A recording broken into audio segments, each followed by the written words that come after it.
Dun, dun, dun, dun. Oh, wait, I left it up there. Sorry, I was getting into that one. Oh, goodness. Oh, boy. Happy Wednesday, everybody. Happy Hey, Wednesday. Oh, my goodness. It you feels sure like it's Wednesday? Monday again. I Well, mean, I feel like it should be Friday already. it should be. It's like Yeah. a super long weekend. I'm like, what is happening? Somebody tell me. I don't know. Probably Um, because I had to work Monday, and a lot of people had Monday off. And yes, We're live, Barry. We are so live. we are so live. Yeah, we're cooking right now. we know do the pre-record. We know do the pre-record unless everybody's either knocked out or we're gone somewhere. Everybody'd have to be real sick. Yeah, because we always got 3 or 4 of us that are ready to go at any one time. So, Oh yeah. Right. Well, we would like to wish Paul a very happy birthday. He is not with us tonight because he is out for his birthday dinner with the family. And so here we are, unsupervised. well, yeah, well, maybe, sort of, kind of. Donnie's not going to supervise. Oh, Donnie should never try to supervise. What are you I'm the talking about? supervisee, never the supervisor. Exactly. It's just one of the things about you lead, follow, get out the way. He just got out the way. Right. So right before the show started, I was trying to say hi to everybody, and I was like doing it as fast as I can as it would allow me. But if I missed you, I'm so very sorry. Hi. I was watching it I on the see side. I was you. like, oh, I wonder how fast your fingers are going right now. I know, because everything is on my touch screen, so I'm trying to do it as fast as I can. But we all know, like if you're texting on your phone, how well that works out sometimes. You see those? Those thumbs are not made for texting, okay? It seems like I need a bigger like text bar or something a bigger keyboard, something on my phone. Yeah. Just Oh, better yet, give me a BlackBerry that's got an actual keyboard, okay? something. There, I think I there you go. dated Randy myself. dating himself. Yep, that's it. Well, you'll hear me all the time. I'll call it a cell phone, a telephone, all the time, all the time. Well, And I'm like, I it's haven't what used it a is. regular telephone in years. Oh yeah. Well, I gotta. You know what? For one of these weeks, I'm gonna find that video of those kids trying to use a rotary phone. It is the most hilarious thing you will ever see in your life. Just bar none. You know what? That's what I'm gonna do to my daughter. I'm gonna go find an old rotary phone, and then I'm gonna ask her to dial my phone number on that. She may surprise you though, just out of spite. Yeah. She might. Yeah, She might. I tried one of those 80s like dial tone phones, those big chunky plastic ones, because you see them in like cheap hotels still and motels. You'll still see those old phones. Oh And yeah. you're like, oh man, thank God that the government struck that deal with the aliens and got that hyper technology and we got smartphones. Thank you, whoever made that decision. Thank you, sir. We don't have to deal with these clunky dinosaur phones anymore. We love you, man. We love you. Yeah, thank you for that. Honestly, yeah, because I mean, you go into hotels now, you automatically check in. You don't have to really do anything. You just stop by and tell them your Yeah. name, they give you the key. That's why Harry S. Truman is my favorite president, because he struck the most important deal there is, that alien deal. That alien deal. Wait a second. I thought Ike did that. I'm cool with all of them. Yep. We could go back to the real 80s, early 80s when you got the one phone on the wall in the kitchen with a 900-foot cord that you could almost walk all the way from one end of the house to the other with. But see, that's what I want to get. If anybody finds one, I want a red phone. Oh yeah, it's gotta be red. And then I can put it over here like I'm calling the president. Remember when wireless phones first came out and everyone thought, oh, so revolutionary? That was even though it would get hot in your hands if you used it for too long because of the batteries. Hey, my parents were cool. They had the one in the bag that they could put in the car. Ooh. Yeah. Car phone, baby. Yeah. That was the life. They were cool. A phone $100 a minute, but hey, it was okay. and you're going to pick it up and try and call, and there wasn't any cell towers or anything to get to. So, oh, I am out of range. I'm out of range. I can't do anything. I know you had to be like in like what, 10 miles, 8 miles of them. Hey. But anywho, God. Okay, now that we're done going through our old age days. That's right, Denise. That's right, Denise. The president's hotline phone. I need it right here. I'm gonna find one. I'm gonna get a red one. It's either that or to call Batman. I don't know which. If you get one, you need the glass case to go over the top and pull it up so you can get Commissioner Gordon anytime you want. I know. I'll be like, hey, I'm gonna find one. You watch now. Now I'm gonna look for one. Now I'm gonna have to find one. Just and get one of those like those glass cake topper things. Yeah. Just to cover it up, just don't touch. That's just special. To keep the dust off. Yeah. Just special. Man, how did we live before the internet, guys? How did we live? Sat my butt on a couch and watched 3 channels. We're just a bunch of Neanderthals hitting rocks together. I'm going to tell you this. It was a lot more peaceful. Mm-hmm. When you were away from home and people called, if you were lucky enough, they had an answering machine. Yeah. That's not always the case.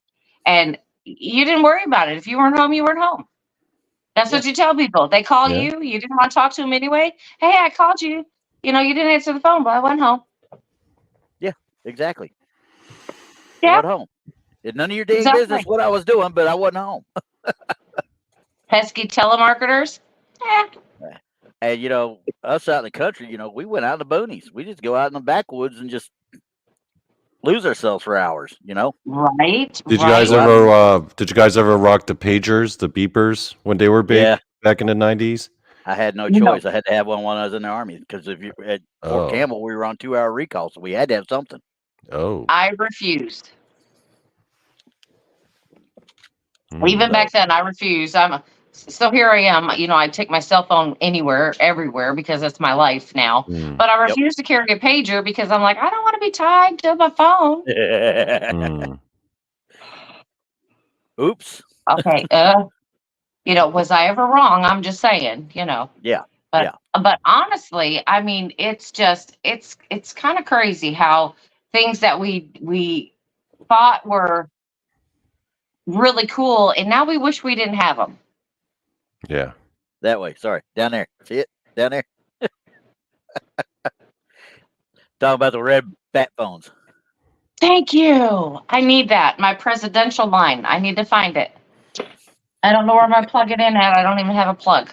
What's really bad is if you pick it up and Ronald Reagan answers it, you're in trouble. Right. Well, I will tell you this. This house that I bought was built in 1984. When I was pulling stuff out, and redoing some stuff, I did find the old landline. Oh, really? No wires, huh? No wires, but you plug it in right there. And I'm like, well, that's about useless, isn't it? They just paint over it or something? I just covered it up. I said, well, we don't need that. Obviously not, yeah. And then, that reminds me of the old computers where when you turn them on and you hear that specific sound that comes on, and then you hear the AOL tone and everything coming on. And yeah. Oh my gosh. Oh yeah. And you waited 30 minutes for your computer to warm up. And oh yeah, I remember all that. You're like, come on. Yeah, good old DOS days. Right. Wait. No. We're not talking DOS. We're talking basic, okay? We're talking long before DOS. Yeah, no, but the DOS days was when I was, as a kid, the most obsessed with computers because I was, my first computer was a 386, and mine was my first one was an Apple IIc, so that'll tell you. Oh, I take that back. It was a Tandy TRS-80 color computer. That's what it was. Oh, mine was a Gateway. I thought I was flying on top of the world. Oh heck yeah, you were living high on the hog there. I was. Because I said if I'm going to buy one of these, I'm going to buy the one that's top notch. Not realizing that within 2 years it was obsolete. Yeah, I remember as a kid the first time I got a computer with 4 megs of RAM. Dude, my mind was blown. I was like, oh yeah, I am at the cutting edge of technology right now. 4 megabytes of RAM. I could run any program. I could play any game. Just I could do anything. this little thing right here can do everything 5,000 Commodore 64s could do. Yeah. Right. So I'm like, Right. Yeah. Lord, I never had a Commodore, so I wouldn't know. Thank God for alien technology. Exactly. I'm telling Yep. you. Or whoever we paid to steal it from whoever. I don't know. Yeah. Whoever we sacrificed to our alien overlords, man, it was worth it. Yeah. Okay. Well, So you know, I mean, if everybody out there is not getting what we're talking about, we're talking about all the hype behind electronics and how people think that alien technology is the reason why we've advanced so quickly over the years. mhm. And so we decided we were going to do aliens and alien abductions and stuff like that, just for a little change, digging into these a little bit deeper. Because, you know, you listen to the stories throughout the years about these alien abductions, even, you know, way back when. And you have to ask yourself, what really happened to these people? Because they experienced something.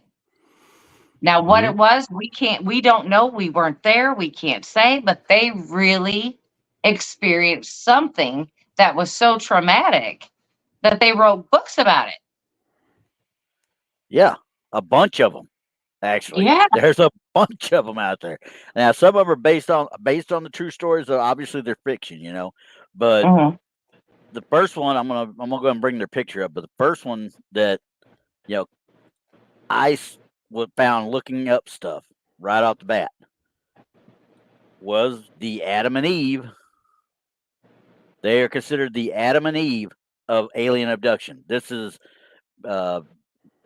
it? I want to say Benny. It's Benjamin Hill, I think is his actual name, and his wife is Betty. So I'm looking real quick to bring up my other side over here. So I was looking at Barney and Betty Hill.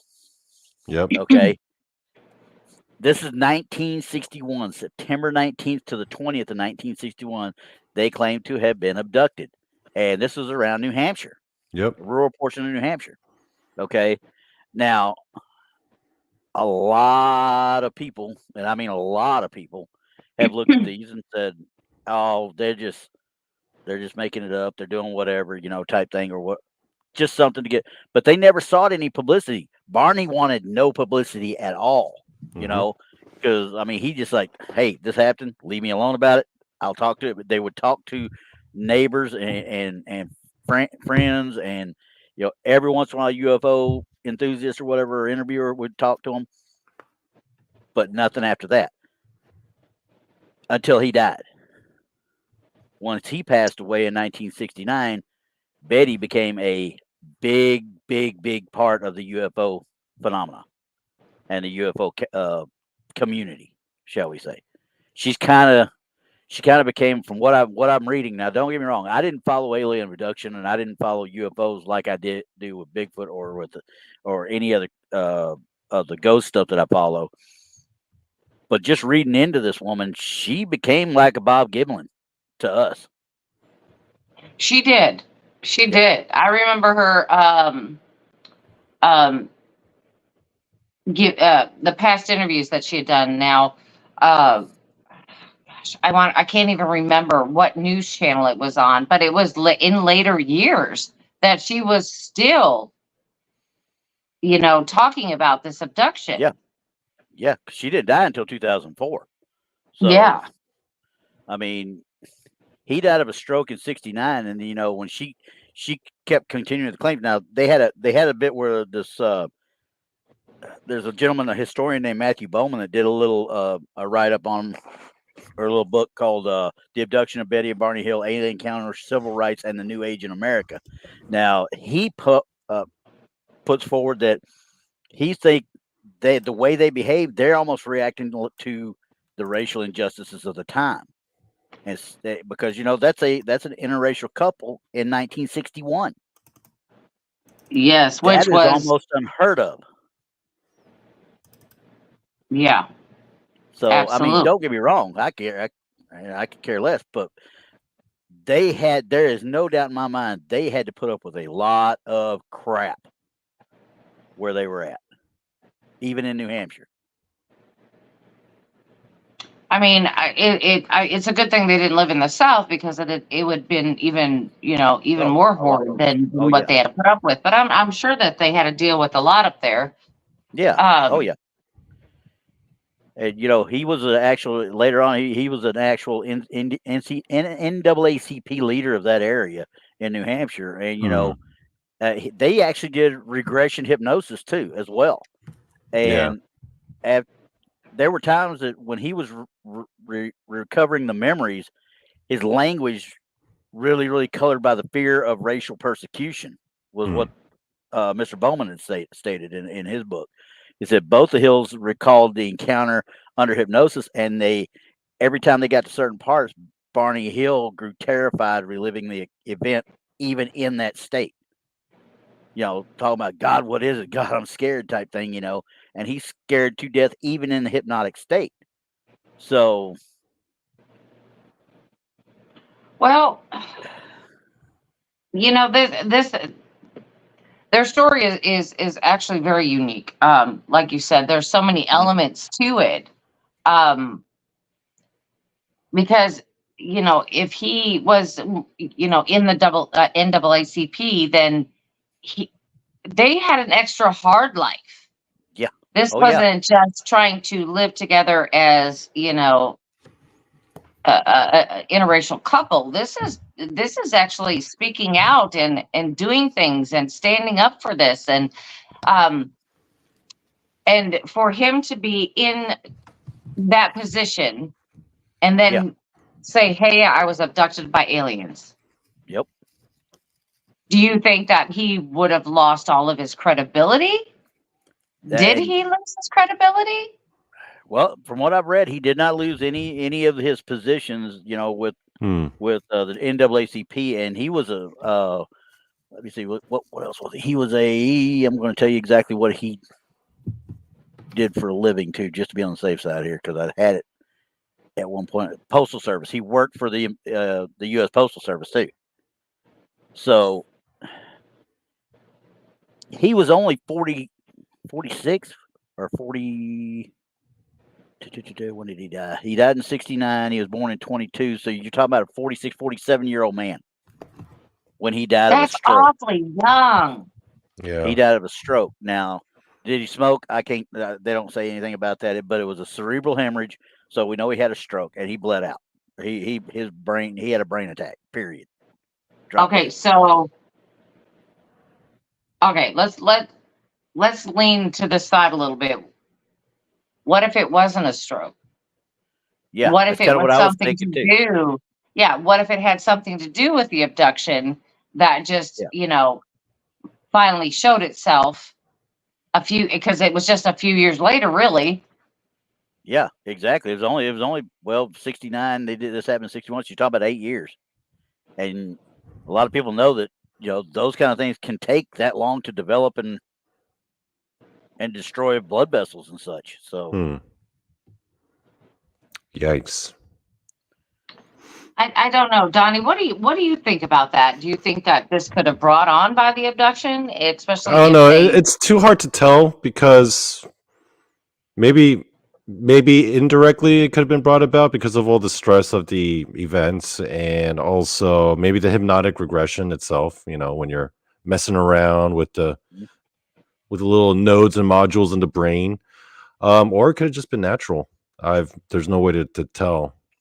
Yeah, there's really no way to tell. I mean, JoJo came up with a good point. She says maybe the stroke was caused by stress. Well, that man's life was full of stress. Yeah, without the abduction. Mm-hmm. And that's what was specified even in the write-up on Wikipedia and on the write-up. They actually have a write-up on CNN about him as well. Mm-hmm. Both the write-ups state, the stress he had to endure as a black man in that time frame, and then having a white wife too, even though they're up in New Hampshire, his stress levels had to been. It's a wonder he's not gray in that picture, honestly. Quite frankly. Well, then you're known as the alien guy in a time and period where people weren't even used to that concept. Oh yeah. So, But they were Shelley's the right. first major ones, the first publicized ones, at least, Yep. that I can think of.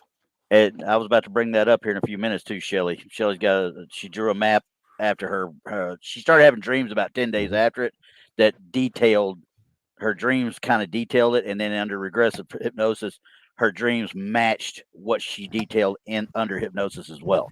I actually But got she the picture drew- up there of the map. You got a picture of the star I got map? it as an overlay in case do you you? needed Okay. it. I'm going to throw it up there real quick then. All right. Because she sat down and she drew it. And I was like, this is kind of cool. This is really kind of cool. She drew this So, Go ahead. okay. So what are we going to look at here? The dots are meaning what Meaning here? Star map. It is a star map. Okay. Is what it's been. Okay. It's come to know. So I'm gonna bring that part down first before I put this up. So we are in Sol, SOL. We're in the top right. Mm-hmm. The top rightmost star, I guess. That's us. And the bottom right is Zeta Reticuli. Apparently that's where they're from. Yeah. Zeta Reticuli is a binary star system that's visible in the southern hemisphere, about 39 light years away. Yeah, that works. Yeah. 39 light years away, binary star system. Surprising fact about Zeta Reticuli is the two stars that are orbiting each other are actually very close to our sun in terms of size. Like shockingly close, because a lot of other stars aren't quite like our sun, but those two are like, one of them's like 99% of like the sun's mass and like 86% of the volume or something like that. I mean, they're really close to our sun. Another interesting fact is that it's a comparatively to our solar system very metal poor. They don't have as many.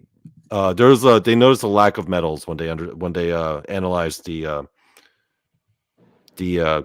consistency of those stars. Because there's like,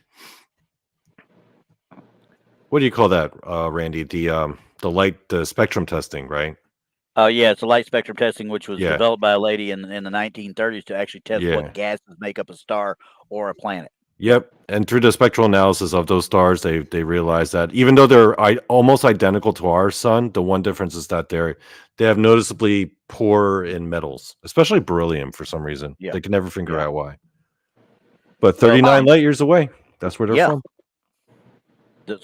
And she said when she drew this, now she's had no prior knowledge of any star maps at all, that were, at the time of stargazing type, people that study the constellations. I won't say astrologers because obviously but other astronomers. She didn't have this knowledge. She didn't really. I think she was was she a teacher? I'm looking real quick to make sure because I don't remember if she even worked. Quite frankly.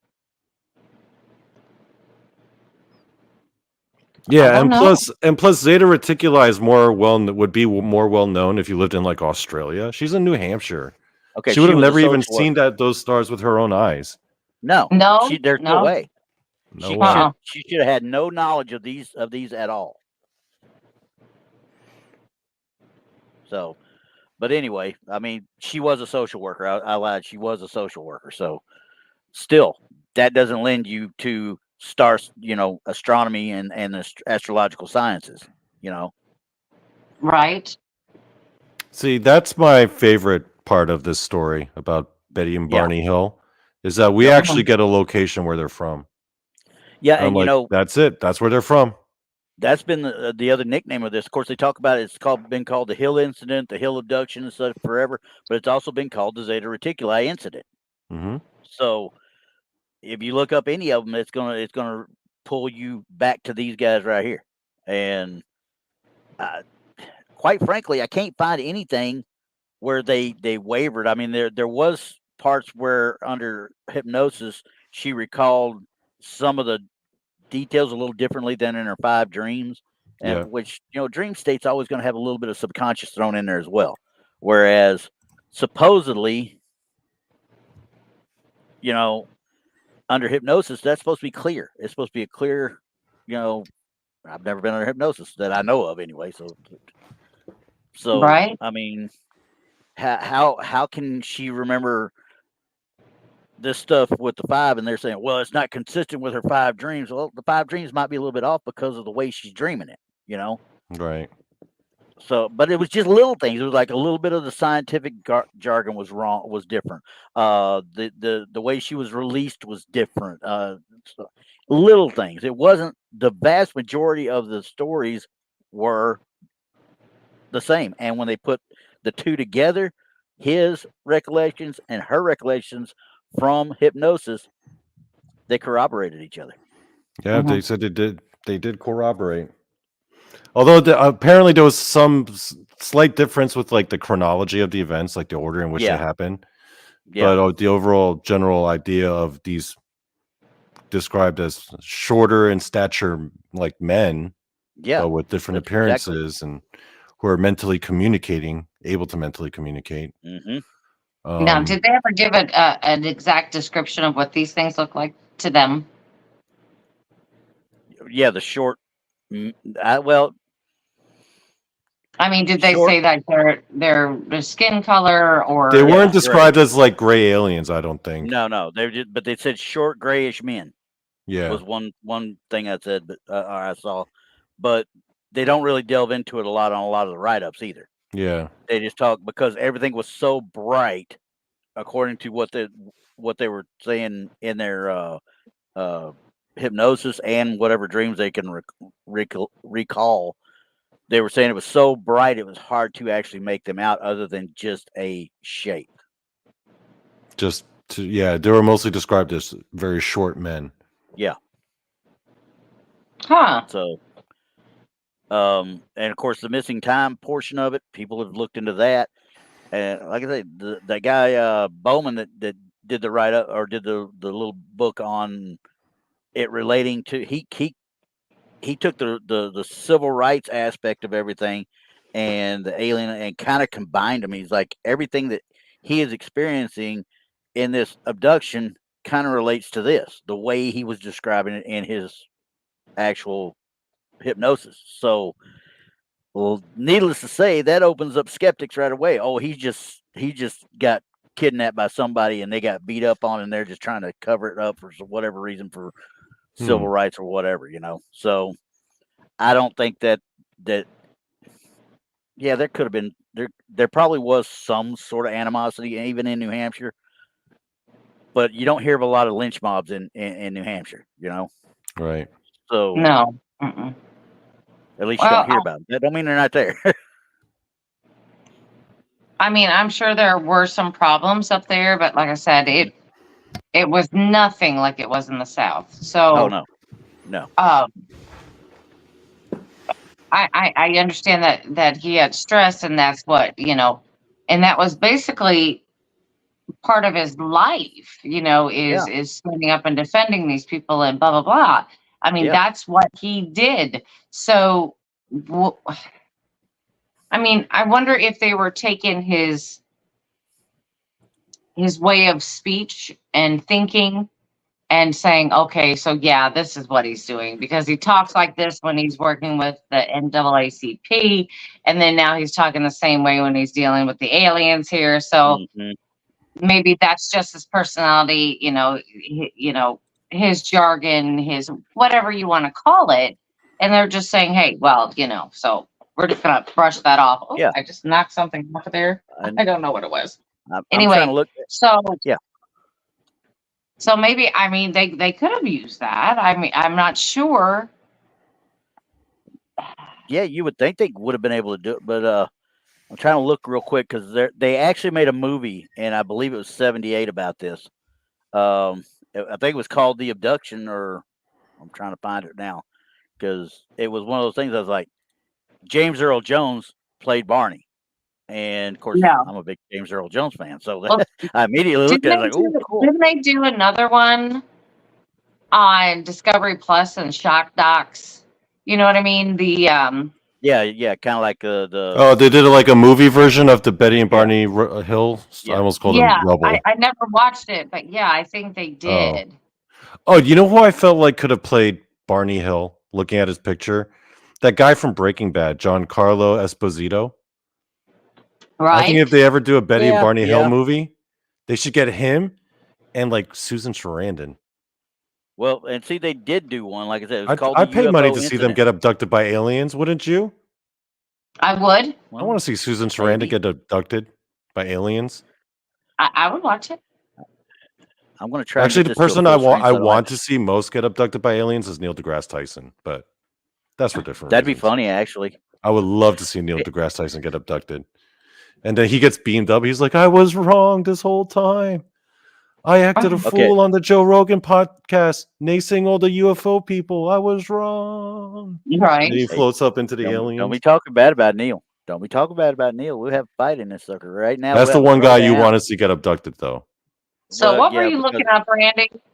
Oh, I was trying to find the name of the movie was the UFO Abduction. It was with James Earl Jones and Estelle Parsons. It's 1975. That was the movie that was done. I could have seen a young James Earl Jones playing him. Oh, I've got a picture right here. I'm trying to see if I can get it where I can. Well, that wasn't really that long after he died either. When Barney had passed away, that wasn't that long after that. About 6 years. About 6 years. So that tells you how fast Betty was able to get a deal done. Right. Okay, so now I'm going to try. I'm going to stress this. I'm going to try to bring this up. Stop sharing that one because I want to share this so you can see the picture of them. There you go. Now you see what I'm saying? That's a young James Earl Jones there. That's a young James Earl Jones. And look at look at those aliens. And we're still trying to fight about the dang what you call it, the big Gimlin Patterson Gimlin film. We're still really this is 75. This is 7 years after that. They can't even make decent alien masks. So, I've seen worse aliens in 1975.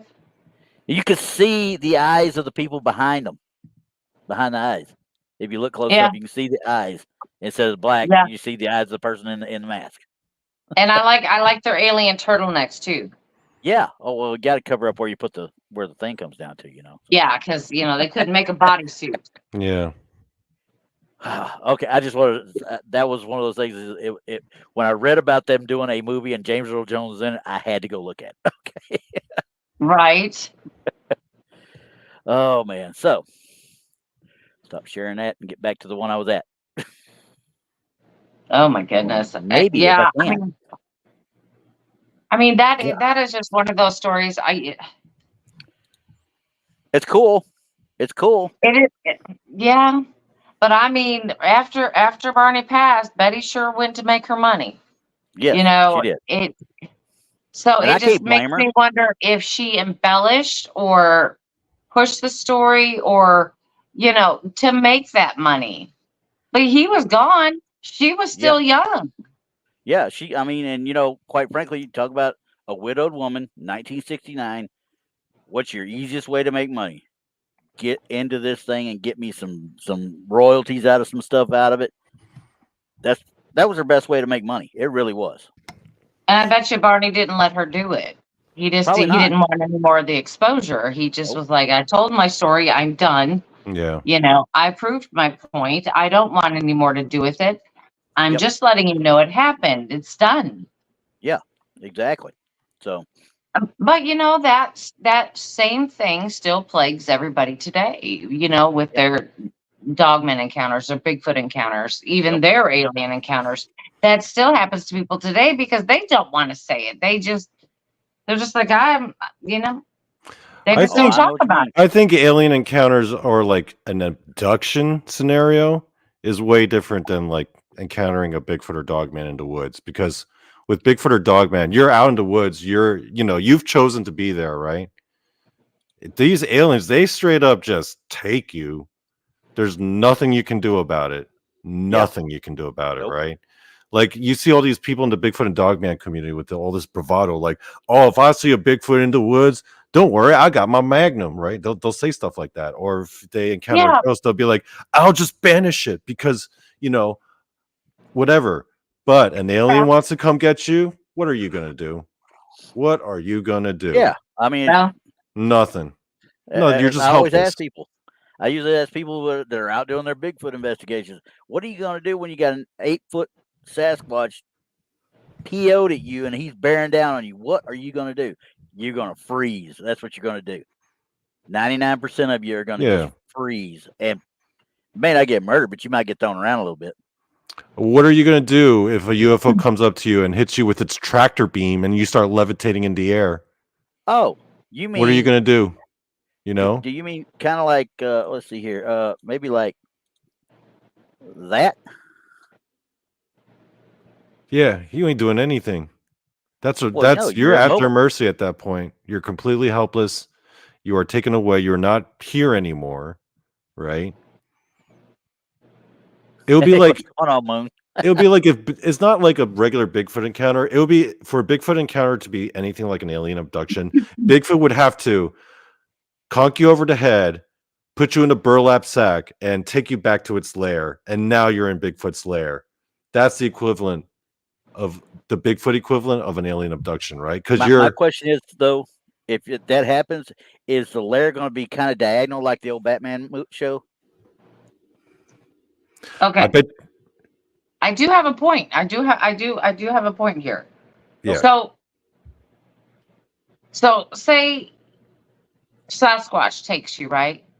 Mm-hmm. You're going to remember that from every step of the way. Yeah. You're not gonna have to dig back into my memory and figure out what happened. Oh yeah.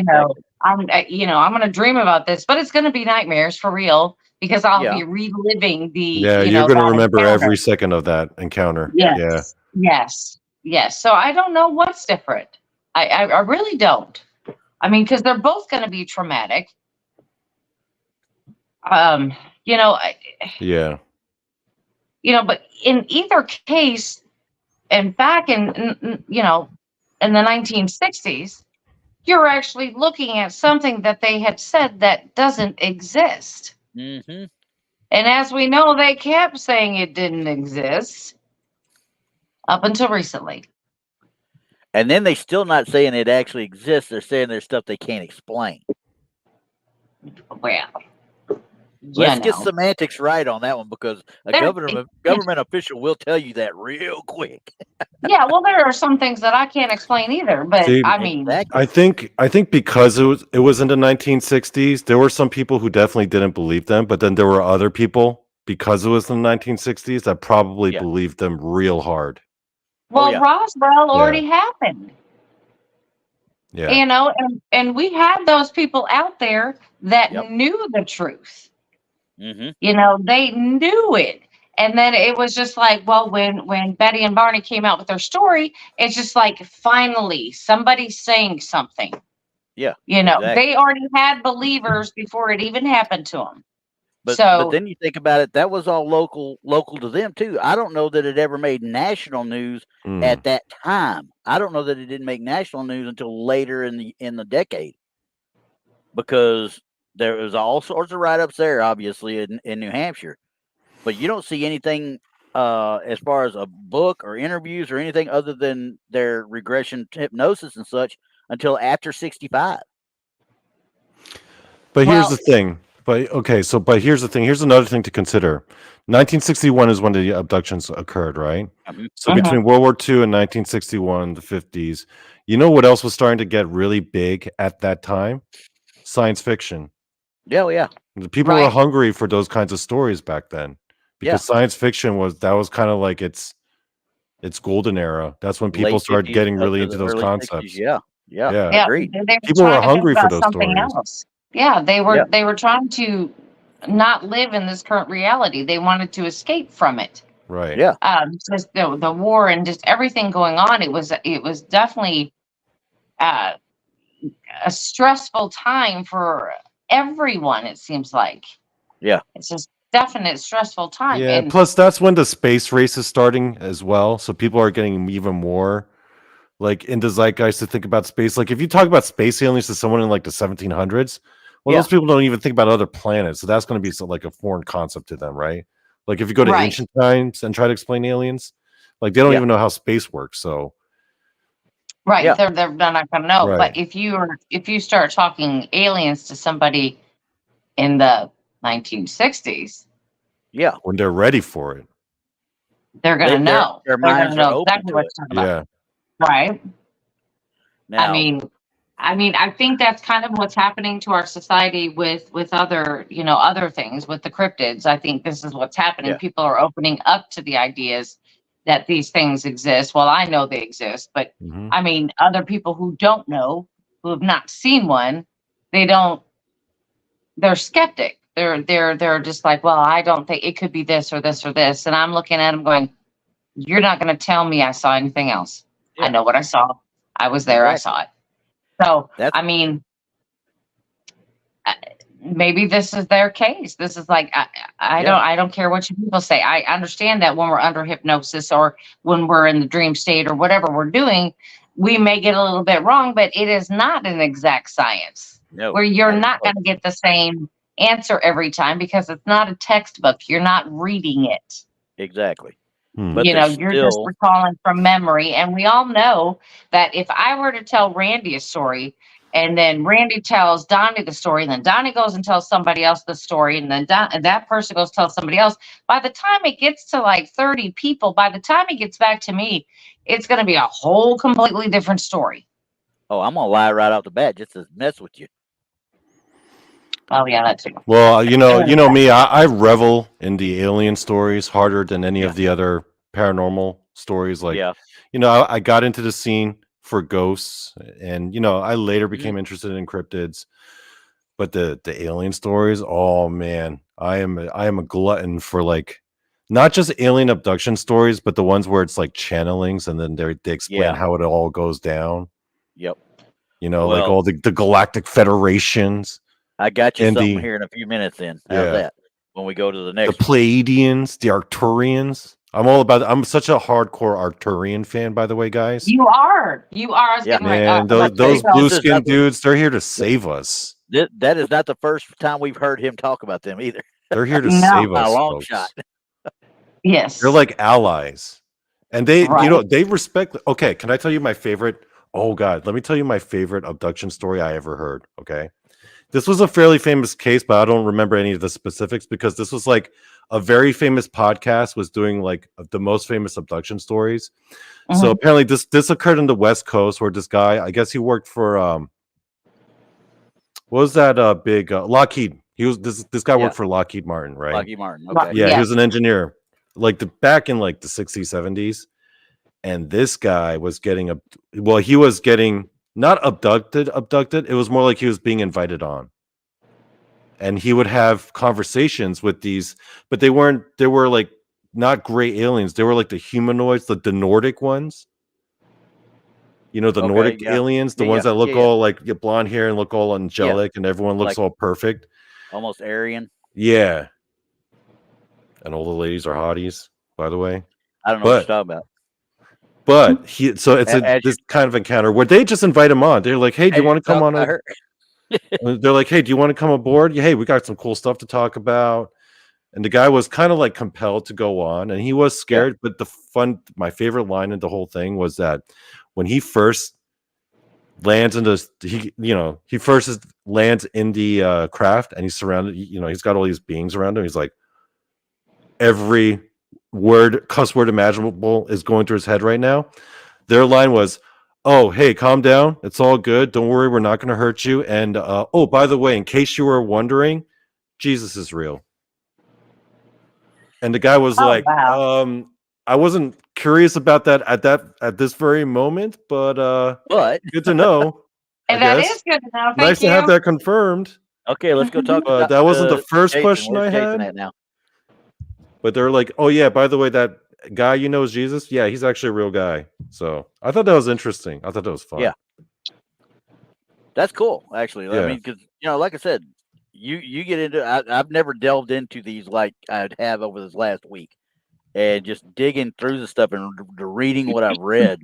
Yeah, I'm just like, man, how they should have a lot more people out there checking into this side of the stuff versus, hey, we're going to go look at Skinwalker Ranch. Hey, we're going to go to this alien spot. We're going to go to the Area 51 and bum rush it. Yeah, that's ever going to work. And we're going to do this and we're going to do that. why don't y'all sit down and talk to some of these people who have claimed to it and actually talk to them? Don't talk at them and try to discredit them. Talk to them and listen to their stories. And I'm like, them two right there, Barney and Betty Hill, were the epitome of that. They literally, but they were talked to originally. They even had Air Force interviews in '62 to the point that they did a quote unquote, it was a silent revelation or whatever. At their church, an Air Force colonel was speaking, and they talked to him and gave him the account. So it was reported. They just, like I said, when Barney was alive, he didn't want to dwell on it. He really did not want to dwell on it. So, nice. All right. Well, but do we have another one to move on? Oh to? yeah, because we're going to segue on that into probably the most famous one of all time. Oh yeah. Okay. Everybody knows it from the movie. Everybody. I saw the movie. I saw the movie, and it was fairly decent. Obviously, it was pretty good. Fire in the Sky, the Travis Walton incident. Okay. This one, and I don't know if me and Donny are going to go head toe to toe on this one or not, because after reading everything I've read in it, I'm like, dude, this dude is so far out there, he's not even funny. Okay. And the reason I say that, they're out in Arizona in the Apache Sigrid and they're in National Forest, and they're doing wood cutting, right? And I got 2 different references up right now, just trying to make sure I'm not BSing my way through it, because I sat there and read this thing 90 times. But we're talking about 1975. 7 guys, all of them see the light, but only one of them goes missing. Okay, that's the only one. So I'm sitting there thinking to myself, like, okay, what am I thinking about here? Why is this one guy so special? And they reported him missing on the 5th, and he didn't show up for, what was it, 7 days, 6 days later? Yeah, it was something like a week. No, nothing. He explained that he was abducted, quote unquote, and then he went back and forth. I'm just reading right off the page that I found originally. Literally, this is the write-up. Of course, it's the Fire and Sky write-up. 7 no-nonsense men had just finished a day's work cutting trees in Arizona, Apache Sigrid National Forest. As the old pickup maneuvered the dark mountain road, they all saw a brilliant glow suspended in the trees. Travis Walton got out to investigate, but when the 6 others went to look for him, he was gone. That was on November 5th. Okay. First of all, anybody that's a outdoor person knows you don't get out of a truck and go investigate anything at dark or after dark. Wait, I thought it was daytime when that happened. According to what they were saying, it was during the. Let me bring it back up. Dang it, I was reading. I got 2 monitors and I can't keep up with them. They all saw a brilliant glow suspended in the tree. It said, finished a day's work. Now, it could have been at dusk, maybe, I guess.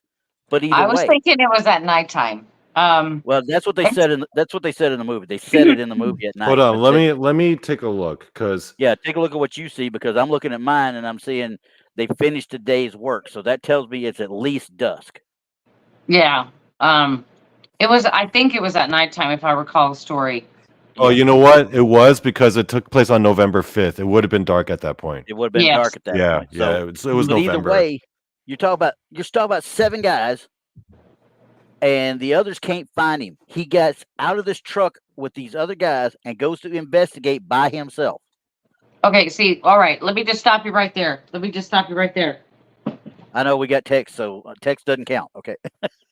All right. So, men, they see something weird, they're all going to get out. Yeah. Not just one. They're all going to get out and see what it is. I don't care. That's and what they're I just find secure. is wrong. Yeah. Men are going to do that. They're going to go figure it out. Could you imagine if it was like the 4 of us and like Tex was in the pickup truck and that happened? We would all get out at once, like out of a clown car, or something. Well, We'd all yeah. just come out. Like all the doors But would then open at again, once. we all know that Tex is going to jump out Everybody and go would be running getting out. at it. Yeah, I'd jump out. Yeah, I I mean, would get out yeah. too. I mean, I really would. I'd So- want to know. What they never What- explained was, did they get out and they go one way and he goes another?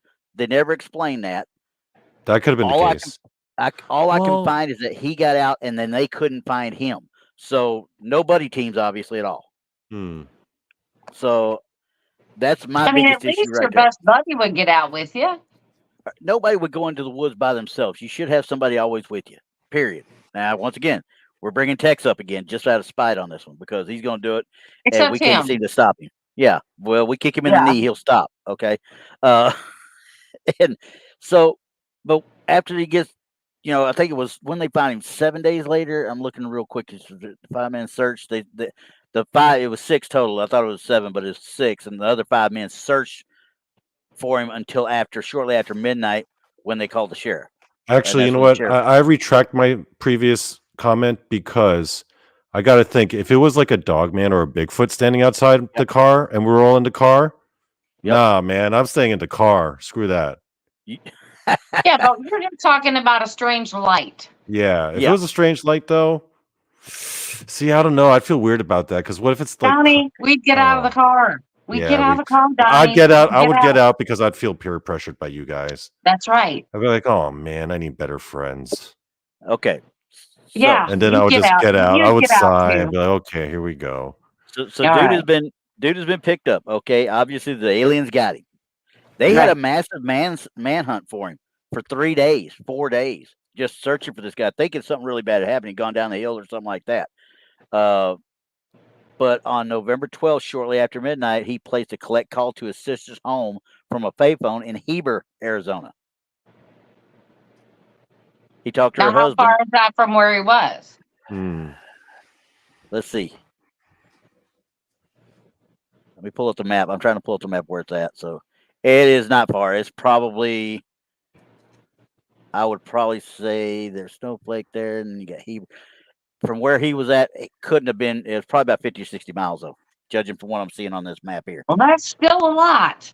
I lied. Nope, here it is. 12 miles south of Turkey Springs, which is where he went missing. 12 miles, that's it? Yeah. It's doable. Oh, wait. Travis and the rest of the crew lived 30 miles away in Snowflake, so they were from the area. They were up. But it was 12 miles from where he disappeared. You could do 12 miles in 6 days. You could do 12 miles in I can do 12 miles in 3 hours. What are you talking about? That's not the problem. The problem is, where did he hide during that time, during this manhunt that's going on? Because I'm like sitting there thinking to myself, I'm like, okay. Well, he was walking. Yeah, walking where? To the town. That's a 12-mile walk. That's a long walk. Oh, Lord. Could you imagine if the whole time he was just walking to that town, though? No, he wasn't. Okay. I don't think. This is personal opinion now. Now we're into personal opinion on it. Because as the more I read into it, or the more I read and delve deep into it, did you know that his brother-in-law, Mike Rogers, which is the one, no, it's Glenn that he called, different one, his brother-in-law, they were on the federal contract to get this stuff on October 20th. They were running behind already on their deadline. That night, the night before this happened, they watched the UFO incident about Barney and Betty Hill. Really? They were watching it together? They watched it, and Barney, after the broadcast, Walton reportedly discussed the possibility of being taken aboard a flying saucer. The night before? This is according to this. It was from the night before that they were talking to. I guess they were talking to his future brother-in-law, Mike Rogers. They were on the contract together. I did not know that detail about that story. Yeah, and it's let me see if I can find the. I don't want to lie to you about it because this is what I was. The people that put it on there. Let's see what I got here. Posted a statement. Okay. Because Rogers came forward with it. Rogers came forward. He tried to keep a new remake of the movie secret from him, and that's a dispute over the money because he sold it right after. He was selling it and been trying to sell it for a while before Fire in the Sky was made. Yeah, I mean, trying to He find did the make some source. good money off of it, didn't he? Yeah. Oh yeah. But none of the Yeah. others got any of the proceeds. They got none of the. Well, why would they? They weren't the ones who came up with the story. He did. Well, yeah, that's true. But remember now, who did he sell it to originally? Who did he sell it to originally? The National Enquirer. That's who he Hmm. sold the story to originally. Hmm. And we all know So that was all true, right? yeah, Everything they wrote was true. Well, I first heard about this story because of that movie with Robert Patrick. yeah, Because Fire in the Sky was, to me, not just a story about, this incident, but also the fact that it was Robert Patrick's second famous movie. mm-hmm. Right. That was like the first time you see him outside T1000. Another reason That to was long watch it. before T1000 though. But I remember when I first watched it, they were like, it was like the first, like, based on a true story, but with Yep. an actual Hollywood budget, Yeah, and he had great right? actors in it. And they had great Jimmy acting, and Patrick, also, D.B. Sweeney. and we've all watched it, right? Brandy, you've seen it, right? Yeah, a long time ago. Okay, that whole sequence of him actually being on the UFO Mhm. was some of the scariest stuff. Yeah. I mean, if you're someone who's like triggered by alien abduction stories, dude, that whole sequence, that was nightmare fuel. Yeah. Nightmare fuel. Can I tell you, in my opinion, what the scariest moment of that movie was? What's that? When Travis Walton wakes up and he wakes up in that like alien dungeon and all Yeah. these like just gore and viscera and like, wasted humans just lying around. And then he looks over and there's like a little girl's shoe. Oh, To yeah. me, that freaked me out the hardest, just because the thought of like someone who just goes missing, right? And then they're Yeah. just missing. Nobody, people look for them, but then there's always a mystery. Where'd they go? Where'd they go? Only for that person, the idea of that person like waking up in like an alien operating room and then just being wasted, and that's where they're gonna. That's it for them, and nobody knows about it. Yeah. Okay. You didn't have to remind me of that, Donnie, but thank you. Appreciate that. Sorry. Okay. Yeah, the bit I was talking about. That was horrible part. Disturbing when you think about it. There's a couple of them right here, a couple of quotes, and these come from UFO Abductions: A Dangerous Game. It's a book. Doesn't tell me who's the author here. I'm trying to get you the actual reference, but that's the name of the book. But they actually quote the 6 members that reported him missing originally. They reported that he got out of the truck and ran towards the object, which shone a light on him. They said they drove away in fear, only to return 15 minutes later to find both Walton and the light missing. Okay. Well, that's some good buddies there, first of all. That's what I'm thinking. That's what I mean. I think Moon had made a comment about, they're lumberjacks, they're used to being out there, blah, blah, blah. I get that. But when you see something strange, something that is not normal happening in the woods, you freak. A lot of people freak. I don't think one person would have went. I think some of them would have went, some of them would have stayed. I don't think they all would have went. I think somebody would have gone with you to make sure he got back. We as humans are curious, So, I mean, that part of the story is where I get a little weird. I'm like, why would he go by himself if they saw something strange? I mean, I don't know. I don't know, because like I said, within days of him getting, he's found on the 12th, he's already getting polygraphed and interviewed by the 14th, Yeah. So I'm like, he's already on TV by the 22nd. So I don't know. So, Randy, can you recount what happened to him on, like, what he said happened to him on the UFO versus, because I know for a fact that the events in the movie were like nothing like he described. Yeah. Like, well, at all. according to what I read here, it says that he lost consciousness when he was struck by the beam of light, and then he woke in a hospital-like room, being observed by 3 short, bald creatures. He said that he fought with them until a human wearing a helmet. Yeah.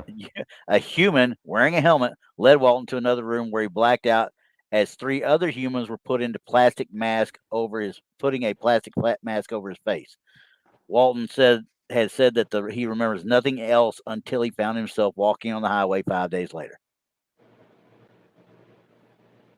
Oh my gosh! Well, My favorite detail, or to me the most fascinating detail of that story, is the fact that there were regular humans, like side by side, with extraterrestrials.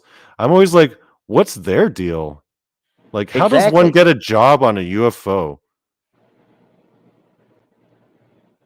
Yeah, I mean, I once again. Well, when our president brokers a deal, remember? Well, that's not the first time, because like I said earlier, I listen to a lot of these abduction accounts, and quite a few of them actually, when they describe what they see in the UFO, and a lot of them, there's always like a random human like working in the background. Seems like it. And there's always like, there was one instance where I remember they were talking about how the aliens were leading the humans, like, and they were all like kind of paralyzed, like their bodies were being controlled. But this person recounts how they just looked over to the side and there was just a random guy just working on a panel, like it was like a regular work day, like nothing, Which, and I'm like, what's that guy's story? How did that guy get that job? Or which begs the question: what if they're in such a drugged state? They may be seeing these little green people, or little gray people, little bald people, whatever you want to call it, but their peripherals and stuff are still picking up the real world. Maybe they're hallucinating the whole way through. That could be too. Very well could Maybe be. the abduction wasn't alien at all. Maybe the fact that it started off with the aliens, but then it ended with humans, maybe that was the hallucinogen starting to wear off. Well, I'll tell you this. Now, here's something that's happened. This happened in 2021. Mike Rogers, which is who Robert Patrick played in the movie, right? Right. Mike Rogers posted a statement to his Facebook page announcing, "I, Michael H. Rogers, being of sound and rational mind, do hereby give notice that I am no longer to be considered a witness to Travis C. Walton's supposed abduction, November 5th, 1975. Travis tried to keep a new remake of the movie a secret from him. He has always had his big secrets that he has kept from me. It angered me. I've tried over the last 2 weeks to reason with him, but to no avail. I don't believe Travis is an honest person, and therefore I want nothing to do with him." Now, you were with him for the 30 some odd years prior to that, but because you're getting cut out of whatever new movie deal he's trying to work up, now you're mad. See, this whole story, while it is a great story, it just makes it sound more and more like it's just what it is, a story. Right. Well, prospecting had a good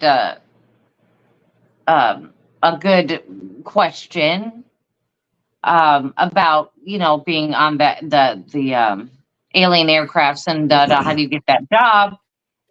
And he said that's like, how do you get to be a man in black? Get hold of Tommy Lee Jones? I don't know.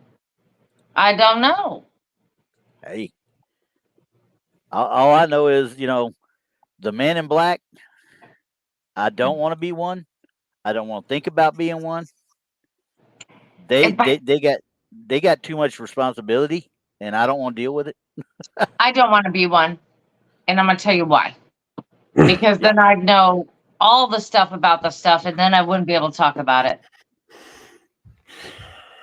I just wouldn't, and then it'd just kill you, wouldn't it? It would kill me. I'd rather be out here with everybody else trying to figure it out than sit there and know everything and then go, I can't tell you about it. If I tell you, like, I would not want to be like a janitor on a UFO. Like, if that job were offered to me, because I don't want to be cleaning the aliens' bathrooms. You don't know what that is in there. You don't know what they're about. But I wouldn't mind getting a job on a UFO, like being like the Excel guy, like the spreadsheet guy.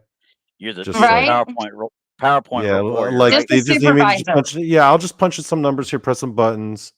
I'm gonna mind my own. Oh, you're abducting that group of terrified humans over there. Okay, and they all walk past me. I'm like, oh, hey guys. I go back to my spreadsheets. Right. I mean, yeah. Go back to your spreadsheets. Could you imagine like someone was abducted and there are all these gray aliens around them, and I just walk in the background with my coffee mug and my donut, and I'm like, oh, hey guys. Happy Monday. Yeah, this and I just leave. I've been I'm doing a this. PowerPoint ranger. I'm a Yeah. PowerPoint ranger. God dadgummit. I almost said it the wrong way I'll there. take notes. Hmm. I'll be a note taker. All right. So That's I think we've wrung this one to death. I know everybody has different views of it. Don't get me wrong. And I'm not trying to say yes or no one way or the other. It's just fun to delve in and look at it and say, wait a second, why did you do that? Why did you do that?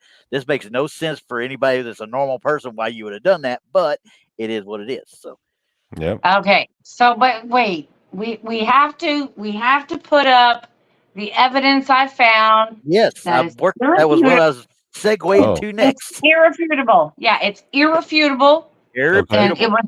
And it was irrefutable. It was, let me see, it was hold on. It was on a news channel. Yep, it was. Oh, if it's on the news, it was definitely real then. It was Denver absolutely 7. Real. Yeah, that's Channel legit. 7 in Denver. It's ABC affiliate, Denver 7. Oh, this is prime time. So this is like It TV. says This isn't even cable. This is TV. This This over there. TV, It says TV. Oh, you know. TV. Oh, we know it's legit now. TV. I know. This TV. I know. So Okay. Oh, dang. Is everybody ready? This is earth shattering. I hope you can hear it. That's all I can say. Take a look at this viral video from La Junta in southeastern Colorado. All right, Vivian Gomez wrote on Facebook that her security camera captured this on Sunday morning. There are people on Facebook who say it looks like Dobby from Harry Potter, or a ghost or an alien, or a kid in flip-flops and underwear. We think it looks like Lisa doing her Sunday morning dance. I don't know. Yeah? Lisa, were you in La Junta on Sunday? I know. The video has been seen by 11 million people. Now, I don't know if y'all heard that, but did you hear what she said at the end there? That video had been seen at this point. At this point, that video had been seen by 11 million people. Wait, what did she say at the end? I missed that. That's what she said. She said this one video has been seen by 11 million people. They got 11 million hits off of this video. Now, I don't know how many people can actually hear it and stuff, but I'm gonna back it up here. Now, this viral video from La Junta. Yeah. Oh, yeah. The poor anchor woman, she can barely keep it straight. In southeastern Colorado. All right, Vivian. Make sure you get the chicken wrap in there. Well, you gotta admit that creature dude is kind of walking funny. I think he had a little bit too much. He is trying to ham it up. Wrote on Facebook that her security camera, like he's making it into a comedy vibe. Morning. Look there at the way are he's people dancing. on Facebook who say it looks like Dobby. Even from the way Harry he Potter, disappears is goofy. Yeah, I mean, now don't get me wrong. Somebody did the same thing with this. Is what that one out in quote unquote Amarillo, out by the fence of an airport or whatever they caught this or whatever. It ain't what it means. But either way, I'm sorry. I don't know of many aliens. I do not know of many southeastern Colorado that are going to do that. All right, Vivian Gomez wrote on Facebook that her security. No, it's not even this part. It's the way it starts walking when it passes the car. It looks like he's had too much alien juice. Too much alien camera captured this on Sunday morning. There are people on Facebook who say it looks like Dobby from Harry Potter, or a ghost or an alien, or a kid in flip-flops and underwear. We think it looks like Lisa doing her. I'm sorry. That one right there. I mean, the way he disappears is goofy. I laughed so hard when I saw that the very first time, which was a while back, but I had to go back and find that. I almost got Napoleon Dynamite feel out of that. It was something. And anybody in my family knows I hate that movie with a passion. Well, I love that movie. What are you talking about? Rex Kwando. Maybe bake you a cake or something. Anyway. Yeah. I got the Napoleon Dynamite feel, okay? It started moving those legs, and I'm like, this dude is out there about to break into a dance, and I bet that's where they cut it at. It's kind of like, I'm okay, I'm not okay, I'm not okay. That's what it looks like. Okay, so for the record, to everyone in the chat, flaps his arms. Yeah, he's walking. He's like, I'm okay, I'm okay, Yeah. I'm okay. And then he starts walking, I'm not okay. You know, it's like too much alien juice. Too much alien juice. That's my take on that. Yep. I had to say that. Okay, what you got on, Like, Donnie? I was gonna say, like, who says that aliens have to be all stoic all the time? Yeah, but them why little can't they legs have just it? Why weren't can't they show solid. off some sass? You know, That's exactly sometimes what the great he's doing. aliens they want to get a little sassy. We show us a little swag. Yeah, look at them swagging out. I mean, okay, for the record, Whoop, whoop. I am totally convinced that this is a supernatural entity. For the record, all right, for everyone listening at home, for the record, wait a second. this real. This is kayfabe. an entity. You saw that reflection. Oh, this is 100% real, baby. That's an entity. That's the real thing. But that doesn't mean we can't laugh. We can't laugh or enjoy its swag. That's all. That's it. That's it. He's trying to give us swag. That's what it is. I mean, they did a really good job of it till the end. Because it does cast a shadow when it's walking, it's moving with them, it's perfectly timed up with them. I mean, it's perfect. But actually, Randy, do you know who he walks like? Now that I think about it, Vince McMahon. That's exactly what I Vince thought. McMahon walk. I thought. He kicked the way he kicks the knees out. Yeah, dude, if you watch that again, he's strutting is what he Vince is. McMahon, Now you're gonna make me put it back up there. Yeah, we gotta watch it one more time. Oh man, you're killing me, Smalls. We gotta watch it one more time. Think Vince McMahon the way he walks. I gotta get it. I gotta go find it again. See, Brandi, this is what happens when you hang out with pro wrestling nerds. Gotta watch it again and crazy crap. I gotta do this on stuck in French and fratting. Smurfy says Dobby ran out of Huggy wipes. Yeah. Okay, here we go again. Now I gotta put it on again because Donnie wants to play.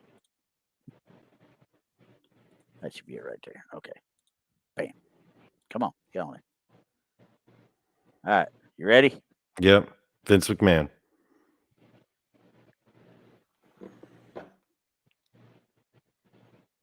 Right there. Yeah, that's Vince McMahon. Well, no, that's not Vince McMahon. He kicks the pelvis out a little bit too much. Vince I like McMahon how he just kind of leans his shoulders back a little bit towards the end before he blinks away. I like that. He's like, he's strutting out. He's just like, yeah. Well, see, and you can see the door opening, and whatever that is coming out. So, watch this. See, right there. See, that's the door opening. Yeah. You saw that? So. Yeah, but if you watch it, you watch that little thing see its shadow? Yeah. Perfectly with it. Yeah, I mean the shadow's right there. Yeah. I think probably what happened, somebody played with it after the fact just to screw with people and play with them. And that's cool. That's fun stuff, That means somebody really knows kind of what they're doing with, I shouldn't say object overlays, but it's literally what they did is take do you think this could be a little kid though doing something really crazy? I think he's going the base of it is. I would say the base of it is. But as far as anything else, I think it's more than likely. I mean, it could have had a Dobby head on, like a mask. I think he had underwear or something on. Or here's my theory. I think I know how you can recreate that pretty easily. I think what it looked like was a guy who was actually thicker, but his outfit was like that meme that I showed you guys earlier. Oh wait, no, we didn't show the meme yet. No, we have. You know how it was like. We're gonna show it here. Okay. What I think that creature is actually a guy in a black jumpsuit, but then the white part of the body is painted. But because it's black and white, the way the lighting works, I think that's the illusion. I think that's very easily recreatable. But the fact that it was black and white is what allows it to happen. And anybody knows anything about overlay animation, they got what they need. Yeah. Then they can go in and put what they want over the top of it to make it look like they're walking around, just like any filter you can use on Facebook or whatever, And the disappearing part, it was like the easiest effect to edit together. You just need basic editing skills. I think that's where they just looped the clip of what they did. So well, with that being said, you know what's coming, right? We're gonna have to look at this meme because this whole episode and the video brought on this meme Not because it's political. You just really have to look at it. I still don't know who she is, to tell you the honest God truth. But before we even do that, we got to do the right thing. You know, Donny Cho, meme of the week. That never gets old. Yep. That never gets old. In fact, you know what? Let's do it again. You know, Donny Cho, meme of the week. Take that one. That's gonna follow me forever. Pretty much. And there we go. And there it is. That's one of the earlier memes that I made. I put it out on Facebook. Nobody laughed, and I felt really sad about it because I thought this was a good one, guys. I really did. So the story I wanted to tell is that look at that woman's shirt. Look at that shirt. Look at how ridiculous it makes her look. It's a black shirt, and it has the white, but it makes her look like her body's like this small and her head's this, super huge. I think that's like, what that picture was. Yeah, look at her head, man. And that gray alien, like, yeah, that my kind of woman. That my type of woman right there. Because she looks like a gray alien with like a wig in this photo. Right, with a big head and a little body. Yeah.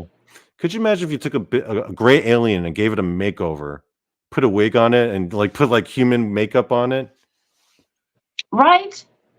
But if you look closely, everybody, she is wearing a black shirt, and it has the white on the front of it.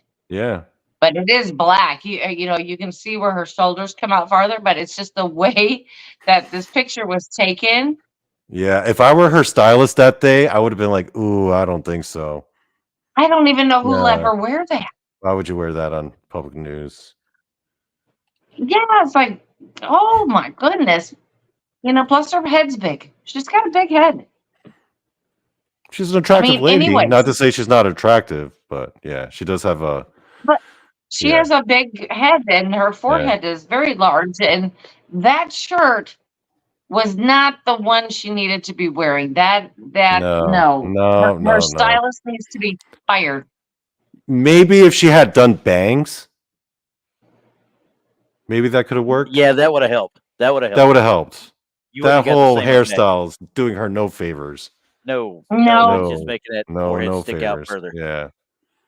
Yeah, I just... It's wrong in Joanne Hartnett. That's wrong in so many ways. Right. Oh, yeah. Her stylist needed to be fired for real. Yeah. The way this made her look, oh my gosh. I'd have been mad. Mr. Anderson did burst Donnie's bubble, though. You know, you saw that, right? What? The follow up with the kid and his mom on that camera.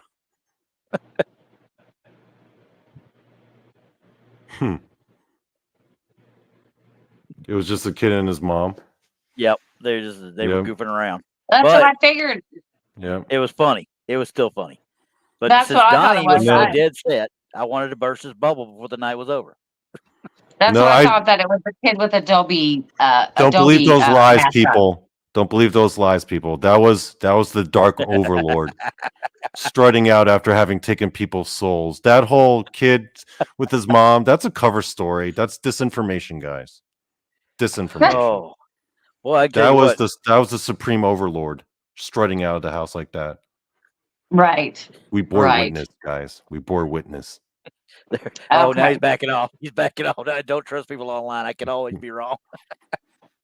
All right, everybody. We've ended I think we ended it with a good meme this week. I mean, she does look like a alien. I think it matched the last video pretty well. It did. It's very apropos. Yep. It did. Yep. Okay. Yep. Well, okay. So I know on Blondes and Booze tomorrow night, we have Dana Stricker on. She will be talking UFOs with us tomorrow night. So we're excited about that. We just of course, don't forget to watch. Yeah, don't forget to watch Brunch with Bigfoot Michigan Rob at noon at the Central tomorrow. I don't know who he has on, but that's what we have tomorrow. What do we got going on, Randy, this week? With me and you on Sunday, I don't know. Okay, well, it's a toss-up. Now, Donnie, tell us about your Saturday night show. Yeah, let's talk. The Saturday night episode, guys, is going to have everyone from this show. And we're going to have, it's going to be basically this show, but the Saturday night Donnie version of it, if you know what I mean. But yeah, I'm going to try to get Brandi, Randy, and Paul up on my show live Saturday night. And it's going to be called, well, the episode's going to be called Paranormal Show and Tell.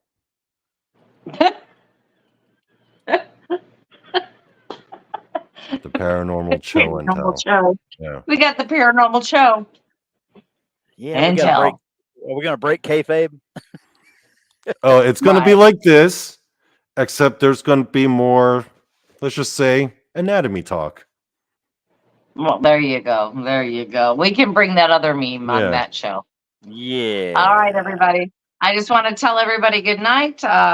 Make sure you tune in. You know, of course, we got shows every night of the week.